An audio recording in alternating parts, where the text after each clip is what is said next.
31. zadatak. Sanjke mase 10 kg gibaju se pravocrtno po horizontalnoj snježnoj pisti. U početnom trenutku brzina im je 6 metara u sekundi.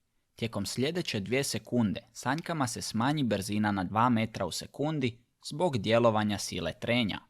Koliki je faktor trenja između sanjki i piste? Pa ajmo si zapisati sve što nam je zadano. Imamo da je masa sanjki 10 kg, te da je početna brzina tih sanjki V0 jednako 6 metara u sekundi, a konačna brzina će biti 2 metra u sekundi. Te znamo još i vrijeme koje iznosi 2 sekunde. Ono što se od nas traži da izračunamo će biti mi. Ajmo si skicirati o čemu se radi. Imamo sanjke u početnom trenutku te njihovu brzinu koja će iznositi 6 metara u sekundi, dok će sanjke u konačnom trenutku imati brzinu od samo 2 metra u sekundi.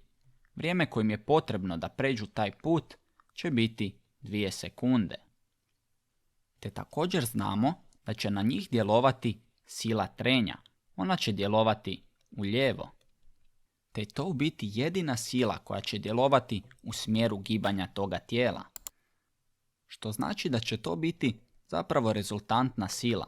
Pa imamo da je F rez jednako F trenja. A po drugom Newtonovom zakonu znamo da će F rezultantna biti jednaka ma. A formula za silu trenja je mg puta mi. Vidimo da nam se m i m mogu skratiti, te dobijemo da je a jednako g puta mi. Moramo izračunati mi, pa imamo da će mi biti jednako a kroz g. G je akceleracija sile teže i nju znamo, a ovaj a onda moramo izračunati. Njega ćemo vrlo jednostavno dobiti iz formule za akceleraciju koja glasi delta v kroz delta t. Pa možemo napisati da će delta v biti 2 minus 6, te će se ta promjena brzine dogoditi u ove 2 sekunde koje su nam zadane. A to kada izračunamo dobit ćemo da je a minus 2 metra u sekundi. Sada da bi izračunali mi, nama treba samo iznos te akceleracije, a ovdje možemo vidjeti da smo dobili i smjer.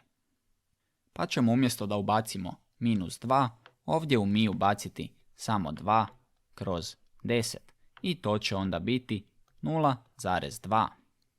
Faktor trenja nikad nema mjernu jedinicu, pa će ovako samo 0,2 biti rješenje ovog zadatka.